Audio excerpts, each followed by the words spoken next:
The CGA Tour, a podcast unlike any other. Now your host, Calvin Alexander. Hey Cowboy fans, today's episode is brought to you by Oakley Burklow, your go-to independent insurance agent and proud OSU alum. Oakley helps with home, auto, life, and business insurance. Working with multiple top-rated insurance companies to find you the right coverage at the right price. Licensed in Oklahoma and Arkansas. Call 918-280-9068 or email oakley.burklow@nextmyinsurance.com. Personal service, honest advice, and a fellow hope helping you protect what matters. Welcome back to the latest episode of the CGA Tour podcast. As always, here I'm your host, Calvin Glenn Alexander, joined tonight by two special guests here. Got Dekota Gregory here talking a little bit of Oklahoma State football head coaching opportunities, and then a future head coaching candidate here and former Cowboy player in Zac Veatch joining the show as well. Zac, I got to toss to you first. How's it going? Oh, it's going good, man. I appreciate y'all having me on. I can't imagine why you would want to talk to me. Thank you for the opportunity. And do you even know who I am? Yeah, so I did look up a little bit. Got to say, the one thing I had to make sure is I knew how to pronounce your name, but that was kind of it. Gotcha. I love that you're running with the idea of being a head coach, but I also got Dekota Gregory here joining us, and Dakota's going to talk a little bit about future head coaching options, as well as you, of course, here too. But want to lead it off here and kind of ask you, Gundy got fired today. That's the breaking news here. But at this point, everyone knows that. What'd you think of the process here of that, or do you want to speak more on like how you know Gundy and kind of maybe what kind of coach you'd be? Just take it wherever. Yeah, I mean, I feel like kind of to jump to the head coaching thing, kind of as a joke, kind of not. I mean, there's not a 0% chance that I couldn't be the head coach, right? Just because I have almost no coaching experience. I actually got the news from a group chat that I'm in with some of my friends. None of them former players. They just said, "Oh, hey, I heard there's a spot opened up. Are you going to apply?" And of course, jumped on X and saw the news. So, not, like I said earlier, I like to have a good time and goof around, but man, I really feel like there needs to be something shaken up in the college football world soon. I mean, for as long as I can remember, football's been played pretty much the same way for a long time. You line up against the other team and you say, "I'm better than you, and we're going to play, for the most part, XYZ football and see if our guys are better than your guys." And to me, that just doesn't make any sense. I mean, I know everything's changed with all the NIL things, and it's more of a business now than it ever has been. But college football is in the business of winning games, and to me, you would want to do anything you can within the rules to win games.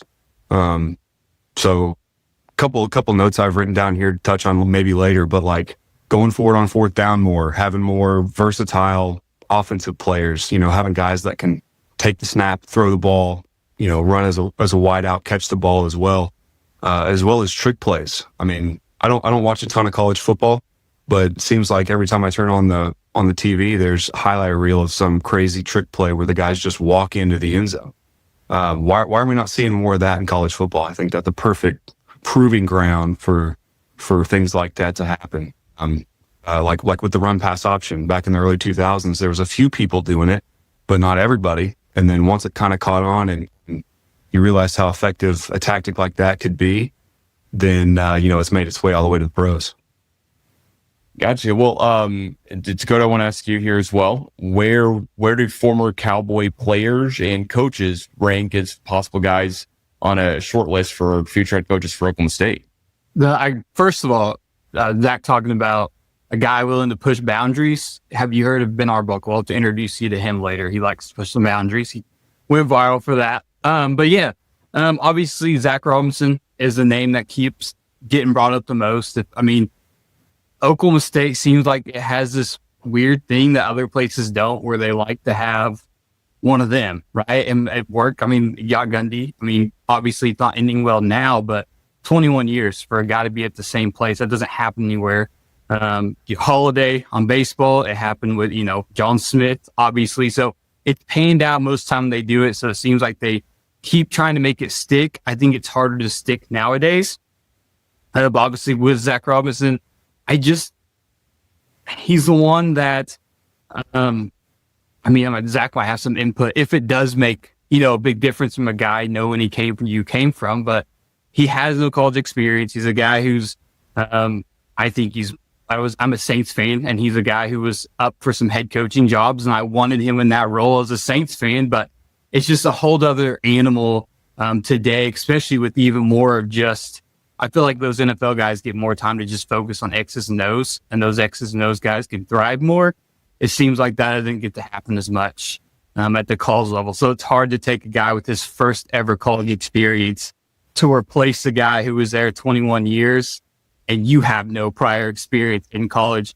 Seems like a big leap for me when we talk about those former players or former player taking over. Yeah, well, Zac, your time at OSU here, you graduated. Well, I'm trying to make sure I got it right here because junior 2015. I should have graduated in 2016. To be clear, I'm older than you by 11 days. But with that being said, both business majors. But I ended up adding a degree, so I graduated in 2018. How much of like the 2012 season and the 2014 season, stuff like that, sticks out to you? Where Gundy, it seems like, just performed much better than expectations. I was really trying to get the lay of the land those first few years, and one of the things that sticks out to me was mostly Joe Wickline, and then of course beating OU whenever we stuck Rudolph in the game to burn his red shirt with a couple games left to become bowl eligible. Those are the two things that kind of stick out to me early in the year, or early in my career, that is. As far as Gundy, I didn't really have as much involvement with him until I kind of got that red shirt off and started contributing a little more, in my later years at OSU. Gotcha. Well, what's kind of there's a lot of love for Gundy from former players. It's not hard to imagine why, or not hard to understand why. But what are some of the things that you think made him such a well-liked coach for all of his players to really just show a ton of passion and a ton of love for him, especially even right now after he didn't win a game for Oklahoma State in over 300 days against an FBS opponent, and conference games didn't go well, but it seems like there's so much love from former players. Can you speak to that a little bit? Yeah, absolutely. He was a guy that was there eating breakfast with us. He was every single day. We saw him every single day before practice, before games. I didn't really realize that while I was in it, how good of a coach he was. After I graduated, people had asked me, and I'm sure other players, did you ever see Gundy other than game day? And that, I thought they were joking at first, you know what I mean? Like, of course we saw him. We saw him every day. He rode the elevator with us. He ate, dinner with us. He was addressing the team before and after every single practice. So, he knew everybody by name. He wasn't shy about getting in your face when he needed to, and cutting a joke with you on the way up the escalator after practice. So he's just a real personable guy. He knows how to toe the line between being a coach and then also caring about you as a person, as well as your development, beyond football. Well, and as somebody, I got this wrong before when I was asking Brandon Evers, who grew up in the greater Tulsa area. And I thought he had to be an Oklahoma State fan growing up there, but I don't want to think, hey, you're growing up in the same kind of area. Did you grow up an Oklahoma State fan? I've been wrong before, so I don't want to be wrong. Right. No, not a sports fan growing up at all, and not really a sports fan after, honestly. I was always kind of just bigger than everybody else. So football was the thing, for me, and, got me into college and through college. So wasn't an Oklahoma State fan before. Parents never watched sports, afterwards even. I'll watch games with my friend, but I don't know. It's just not something that I'm going to sit down and do on a weekend. Well, with your previous playing time, what do you think makes a great head coach for Oklahoma State? Is it somebody who has to be an alum, as Dekota alluded to earlier, or could be outside the box, as some of Weiberg's recent hires have been more outside the box as well? I don't think that the head coach needs to be someone who's from Stillwater or played in Stillwater, even though I did, and I would love the opportunity to speak with whoever the athletic director is currently.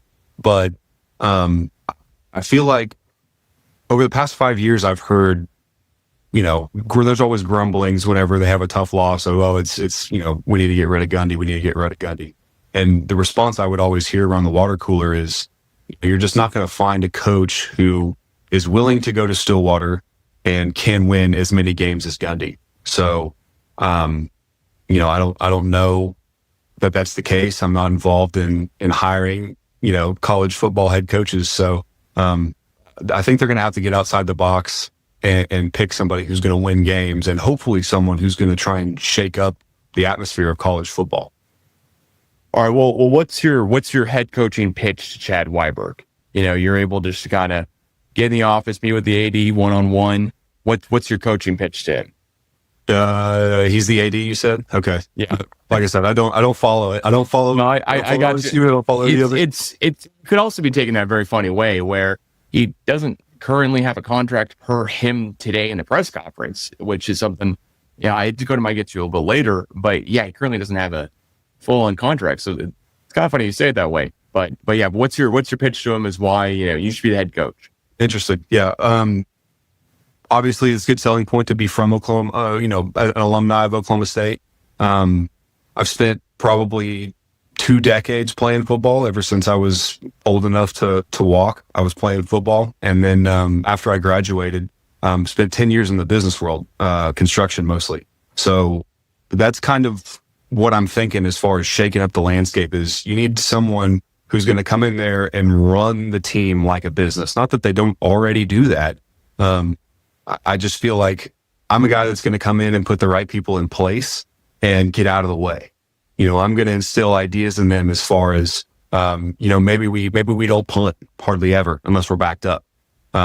Maybe we run, you might see one trick play, every 4 games, 5 games, some people not even at all. What if we run 3 trick plays a game, 3 trick plays every 2 games minimum?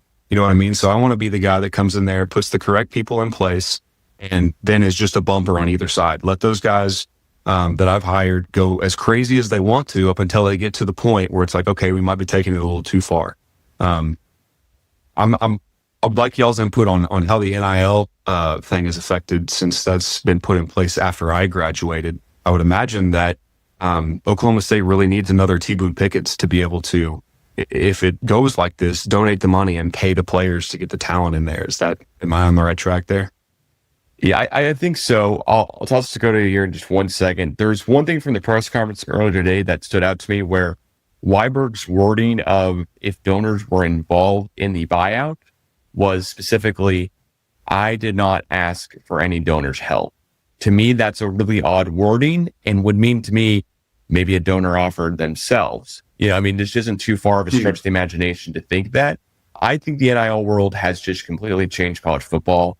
The top, I think 5 or 6 teams, I think it's going to be math-wise here 6, in the NIL portal, rankings as far as donation money are 27-0 through 4 weeks of college football. Sometimes 3, of course, we'll stay with an early bye week, but they're 27-0, the top teams in the transfer rankings. That to me means the NIL is not only going well, it is going insanely well for the schools who bought into it. And I also am pointing out maybe a donor bought out Gundy's contract, or a couple did, because supposedly there's more money out there and there's more money possible for Oklahoma State donors that are interested. They were just waiting for Gundy to be fired. They didn't like the press conference last year in November. We called the fans, poor, quote unquote. And so I think it's changed the world entirely. Dekota, you want to speak to that a little bit as well? I'm curious to get Zach's input on, you mentioned someone coming from the outside in the NIL world and how that works now, because you got places getting GMs and Nagy at OU wants to treat it more like an NFL front office and they bring in NFL guys. So my, diss, I guess, on Zac Robinson was he's an NFL guy. Do you think maybe with how things are changing, maybe this is a time in college football when it might actually benefit to bring a guy like Zac Robinson from the NFL and stick him in a college situation like this? Yeah, absolutely. People have said student athlete, they're students first and they're just there to go to school and play a little football. Yes, the education is important and Oklahoma State has always pushed that, but you're there to win games and make insane amounts of money for the university. It's always been a business. It's always been as close to the NFL as you can get without actually paying the players. And now that the NIL's in place, not that I know everything about it, but I think it's time to start treating it more like how the NFL runs it. Bringing a guy in front office would be the way to do it. And the guy that comes to the top of my list is Blake Jarwin. Yeah, I mean, Blake Jarwin, actually, I have a Blake Jarwin Dallas Cowboys jersey, funny enough, because when I was interning for the football team, at one point, I think he waved my direction or just really left the nickname Jaws. I can't remember, honestly. But it's definitely it's definitely a custom jersey because it's a 3XL at the time I needed it. I'm glad I don't now. But with that being said, what do you think would make Blake Jarwin a great fit for the program? I guess first and former foremost, NFL player, played for the Dallas Cowboys, is just kind of an incredible athlete as well. Right. Yeah. I mean, first and foremost, obviously he's got a little bit of the experience of being in the NFL. So that's, I think, mandatory. But the main thing would be, if I had to sell it to the AD, would be, this was a guy who came in as a walk-on, 200 pounds soaking wet, and worked his ass off to the point where he left no doubt that they were going to give him a scholarship. He put in the work and the effort, and even after he got the scholarship, that dude worked harder than anybody I've ever seen, and it paid off for him with him making it to the league. So that's the type of work ethic that it takes to compete at the college and professional level. All right, well, Dekota, you wrote an article earlier today about the top 5 head coaches here at Oklahoma State, and Zac Veatch take it as well. First year, of course, is the guy we talked about recently a couple weeks ago about Ben Arbuckle. Seems like maybe it was not even 2 weeks ago. The offensive coordinator at Oklahoma, who just turned 30 this past week. Maybe it's been 8 days at this point when you're listening to it. Why would Arbuckle be a good head coach? Could really Stillwater fans stomach an OU Sooner, employee coming to Stillwater? Which he's been there, what? I mean, he's coached 4 games there now. And now his quarterback's got to get surgery, and that's what I'm reading. His quarterback is now out for a couple weeks, which I think, I cover you now. So I'm looking more into that today. And I see, they're plugging in Michael Hawkins Jr. And he is the first real weapon that he's had. I mean, he's a 4-star guy, top 20 guy, had offers from Alabama, had offers from Michigan. He's replacing Mateer, who's a Heisman favorite, but was recruited New Mexico State, Washington State were his only major offers. Before then, in Arbuckle's system, he had Cam Ward, who was a 0-star recruit, unrated, unrecruited, went to Incarnate Word, then transferred to Washington State, and now number 1 overall draft pick. And then before that, he had Bailey Zappi, another unrated, unrecruited, nobody, goes to Houston Baptist with Arbuckle. They both kind of go to Western Kentucky together. And he breaks the single season passing record, the FBS, for yards and touchdowns. So everyone he's had are these guys who no one else wanted, right? But he developed them into literally some of the best in the country. So we'll see what he does with the guy like Hawkins. But kind of the main complaint we hear from Gundy for the last couple of years is, well, I can't buy the talent, right? And OSU is never, even if Weiberger's correct, that there's more resources and Gundy letting on. I think it's probably somewhere in the middle of what those two are saying. But they're still never going to get the talent like Alabama and Ohio State, Georgia, and just they're not going to have that money. But when you see what he's done with maybe the 3-star guys like Gundy used to be able to do and develop these guys like Jarwin and take them as walk-ons and transform them into NFL rosters like you don't see as much now. I think he's proven, even though he's 30 years old, that, hey, maybe he can take the talent like OSU can get, and then maybe even a little bit more talent than he's used to. Even I would think Oklahoma State can draw more talent than Washington State, and be able to do what he's done offensively. Just that situation, they, kind of clicked to me of like, man, he might be a better fit than we even thought for Oklahoma State. Just the fact that he has been able to do so much with what he's been given in the past. And even right now at OU, having a quarterback who had one major FBS offer out of high school. Yeah, Zach, what did you think about a guy who maybe can do more with the kind of the gadgeteering, really offensive guru type of guy here coming to Stillwater? Would that be a welcomed guy, even if he did at one point work for OU? Yeah, absolutely. I don't know that him coming from OU has anything to do with it when we're talking about trying to win games. I'm wondering what do you think the factor would be for him or anybody to moving to Stillwater? It's like, it's kind of a cow town. It's kind of a college town. Do you think that has anything to do with if he was to get an offer, would that play into his decision at all? Only thing I can think of with the guy reserving judgment on coming to Stillwater would be the amount of NIL or donor money that they're able to kind of go after. If Oklahoma State has paid Mike Gundy, granted, for a long time, but every year they're paying Mike Gundy, they were at the top 1 to 3 in the Big 12 in salary on average. And so they are paying head coaches to coach at Oklahoma State, coach football, a lot of money. I mean, Lance Leipold leads the Big 12 right now in what I can find out in in head coaching salary for Big 12 head coach. So yeah, they're not getting paid tens of millions of dollars, but these guys are getting paid, they're not Lincoln Riley money out there where it's USC. They don't have to disclose. We don't know how much money it is. This is a government employee. That's what Mike Gundy is. That's how we know his email was guns@okc.edu. And also how we know that he was getting paid $6+ million a year to be head coach at Oklahoma State, where Zach Robinson wants to leave the NFL. He's making $500,000 a year without an annual contract that's in place for a while. Coming to Stillwater, making $5 million a year, that is life-changing amounts of money. I'm not telling anyone anything they don't know. So, Dekota, what do you want to add here?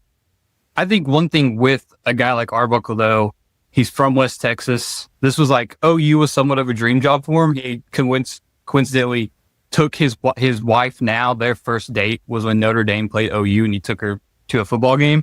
And so he has roots. It's not like this is not a place where he doesn't want to be. He's not some guy from the West Coast or East Coast and just kind of happens to be here.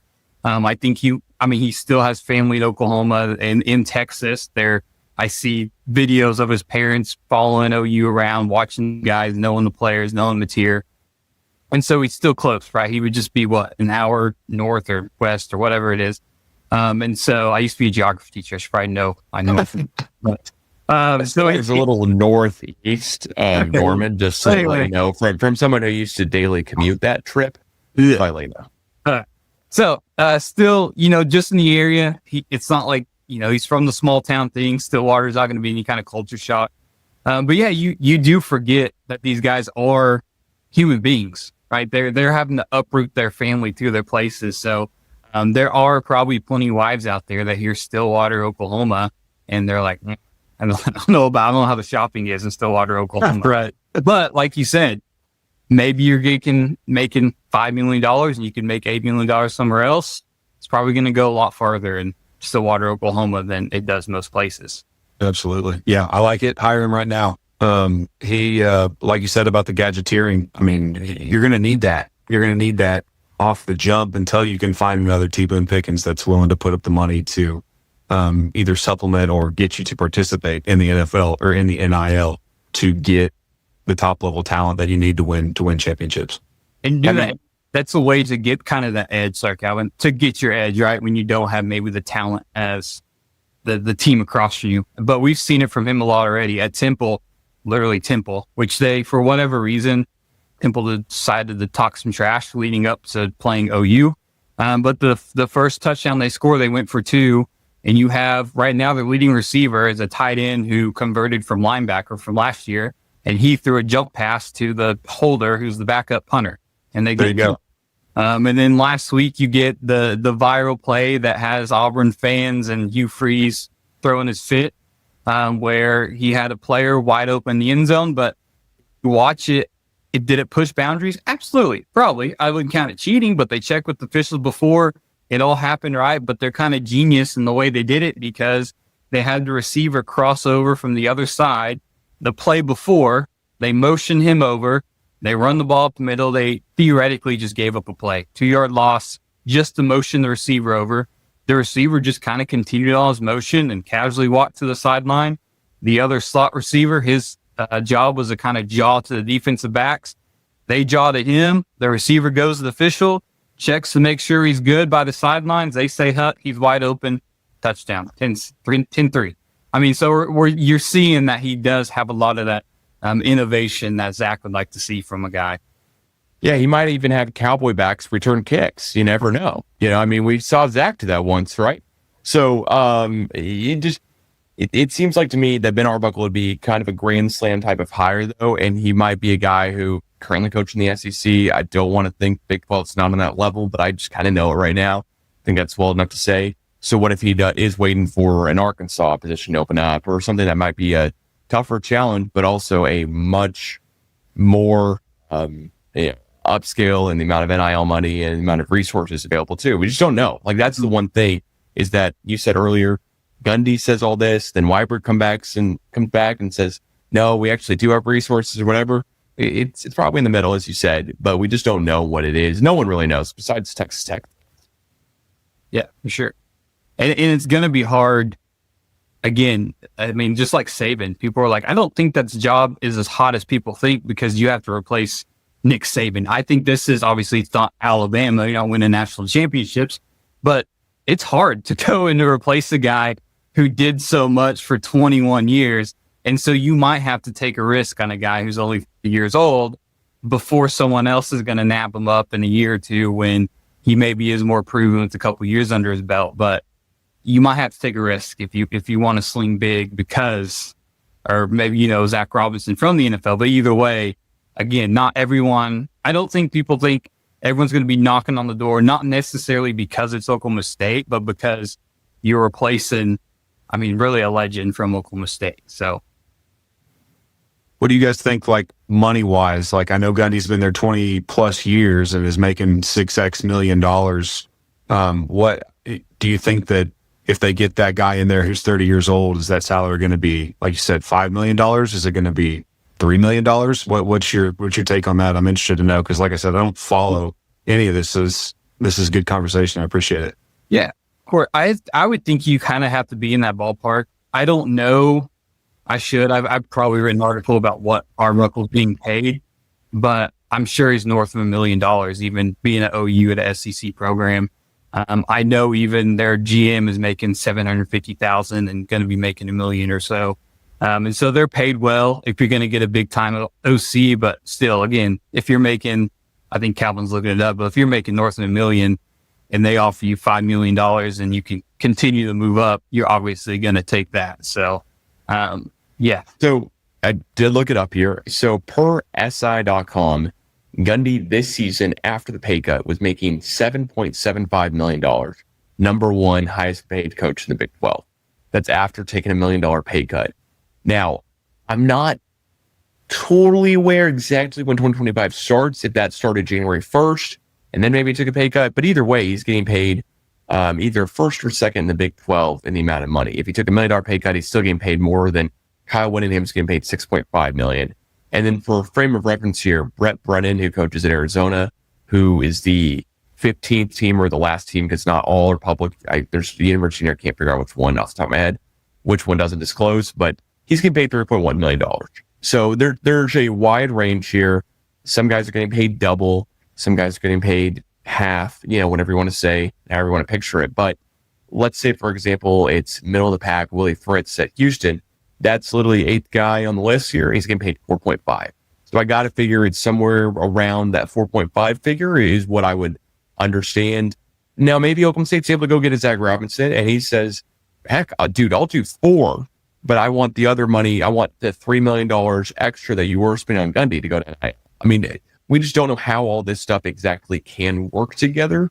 I don't know if theoretically government funds, because Oklahoma State's a state institution, can do that with salary and money and NIL and pay. It's not all set up exactly that way where they're exactly employees right now. I think it will be at some point, but there's just a lot of murkiness in how that works. Which they are. I think now starting in June, they are officially. I don't know how they count as government employees, but they are paid directly from the school. Venables did the same thing. Now Gundy was forced to take the $1 million pay cut and put it toward revenue share. It came out, I think 2 weeks ago, it came out. Venables at OU did the same thing. He took $1 million pay cut theoretically and said, hey, I'm putting this toward revenue share. Kind of his, hey, I'm on the hot seat and I need more talent. This is how I get more talent. So it's either let me pitch $1 million now and I'll continue to make my $7 million in the future, or maybe keep my million and I probably won't have a job in a year or two if I can't get the talent I need. So that's kind of what you see coaches. Brian Kelly, I believe, did it at LSU. They donated a certain amount of money because, I mean, these guys are making a ridiculous amount of money. Coach football, I understand it's a stressful job. They're making the state and these universities a ton of money. So I'm not saying it's undeserved, but they are, and there's more pressure than ever. And how do you win games? Talent is usually a big part of how you win games. So a lot of these guys are making sure they put their resources to kind of help them out. I mean, they're kind of pitching money to their own cause.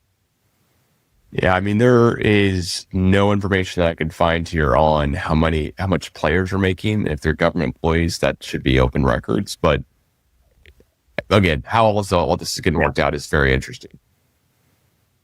So, Dekota, you had 4 other guys who are on the list here. So I kind of rattle them off here. Got GJ Kinney, head coach, Texas State. He's got a $3.5 million buyout. Eric Morris, offensive coordinator, North Texas. Head coach. Zach Robinson, offensive coordinator, now on the sideline offensive coordinator as of today. Atlanta Falcons. And then Dabo Swinney is where he ended out, head coach of the Clemson, which might be a long shot, as you said. Of these 4 guys, which do you think be most likely to happen? And then Zach, which would you rather see, an offense coordinator or a current head coach, depending on if it's NFL or college guy come over? I think the most likely is GJ Kinney at this point. I think Zach Robinson is going to be the first call from what I see from everyone and hear from everyone. And obviously I'm coaching OU, so that's where most of my ear is, but it's my alma mater. I still, I was on that beat for 8 seasons or whatever it was. And so still, know people on the beat and, talk and figure out what things are going on. Just a lot of it's out of curiosity.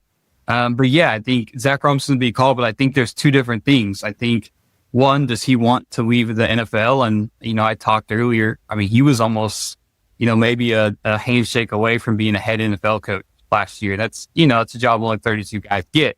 Does he want to hang on? And he has one of the best young quarterbacks in the NFL right now and not doing so hot. But if he turns around and gets the head coaching job, does he want to do that?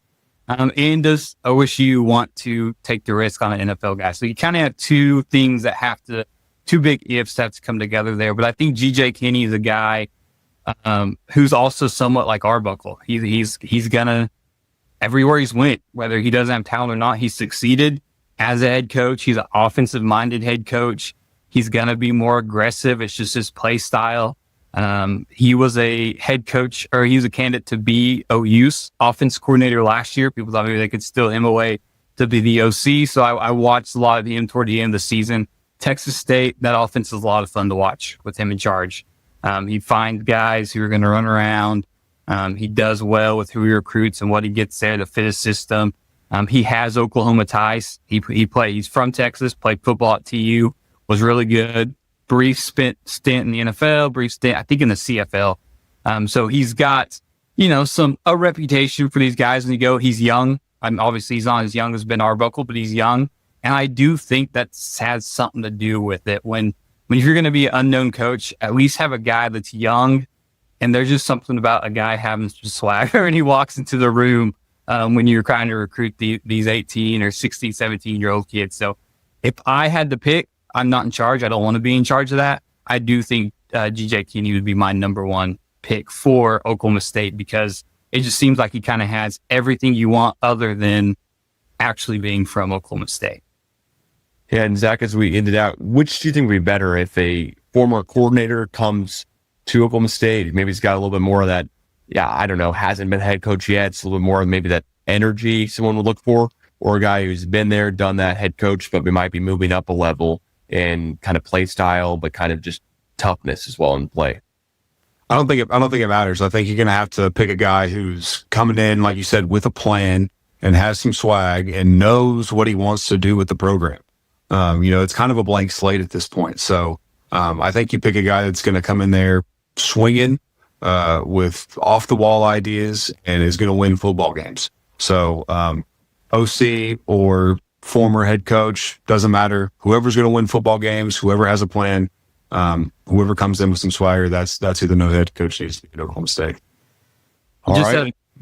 Real quick, Zach, I don't know how who much you recruited. Did that make obviously you just go to Gundy and he kind of had a reputation when he walked in a room and introduced himself, but did that have an effect when you were getting recruited? If there was maybe a younger guy that you related to a little bit more? Not necessarily for me. I didn't have a ton of big names recruiting me at the time. I had, I think Tulsa and Baylor were the other two that were big-ish. I remember the Kansas coach asked me what I wanted to do, where I wanted to go and why. And I said I wanted to win football games. So my high school O-line coach actually played at Oklahoma State, and he, I think, reached out and made some connections, and that's kind of how that tied together. But Oklahoma State sent the offer. It was close to home, and they won football games. So that's where I wanted to go, and that's why. I mean, it picked a great time to join Oklahoma State right after Big 12 championship win. And then did you graduate in 3 years, if I'm putting everything together here? Started in 12, redshirted, and then graduated in 16. So Okay. 5 years. 5 So years. you're part Okay, of gotcha. the Sugar Bowl group. Yes. I would have Yeah. covered you. I've written about you before, Zach. Oh, really? Yes. Well, any great Gundy stories you want to share as we kind of wrap up the podcast here, Zach? Like I said earlier, he wasn't afraid to make some jokes and get in your face. So I've actually got a book I'm working on right now. The working title is Mike Gundy made fun of my hair and then grew a mullet as soon as I graduated. So yeah, he was chirping up from the pigeon's nest at one point because I had long hair. Telling him, hey, Chuck, shave that off your head. It looks like shit. Whatever. And then, I graduate, and 6 months later, he's working on a mullet. So whatever, man. Hey, he saw you do it so good, he had to make sure you weren't doing it anymore before he started, right? Yes. Yeah, that had to be the whole idea there. Well, as always here, thanks so much, Zach here, and Dekota as well, too, joining later on a Tuesday night as all this news breaks and everything. If you're not already, please go check out Dekota's post here. It is actually on the Oklahoma State side of the FanSided website on pokespost.com. And I'll link it down here in the description. And then, of course, special shout out to former Oklahoma State Cowboy great Zac Veatch and a former kick returner for Oklahoma State, as well as Cowboy Back, of course, too. Just kind of southeastern Louisiana State, right? I mean, that had to be one. How did that happen? Do you remember? Like, I'd have to play. Well, I don't have the play in front of me, but like, no offense here, I normally would think a quicker guy. If I'm returning kicks and my brother, who's 18 and half my weight, is also returning kicks, one would think to kick it to me on purpose. But was that the case here? Yeah, no, you're definitely right. I'm definitely faster than anybody around the water cooler, but I was nowhere near fast enough to be returning kicks. I think when they timed my 40, it was a forever. So yeah, no, that was not a design play. I actually can't even remember it. So yeah, not the fastest guy, that's for sure. Yeah, and at least the statute here says it was against Southeastern Louisiana. I mean, next week against Central Michigan, you're lining it up, but this is beforehand. So I guess a little different there. But either way, Zach, thanks so much for joining. Anything you want to shout out, people should go check out here besides your awesome Twitter account, where you might be the new head coach here, of course, too. Yep, nope, don't ever post on Twitter. My Instagram is Veachopotamus, and it's private, so I'm not going to allow you to see it unless I know you. That's all I got. All right, well, just period. Great. Thanks so much, Zach. Thanks for joining. And if you're not already, please follow and subscribe to @the CGA Tour, wherever you listen to podcasts, and YouTube as well. We'll catch you guys again soon. Bye-bye. Hey, Cowboy fans. Today's episode is brought to you by Oakley Burklow, your go-to independent insurance agent and proud OSU alum. Oakley helps with home, auto, life, and business insurance, working with multiple top-rated insurance companies to find you the right coverage at the right price. Licensed in Oklahoma and Arkansas. Call 918-280-9068 or email oakley.burklow@connectmyinsurance.com. Personal service, honest advice, and a fellow poke helping you protect what matters most.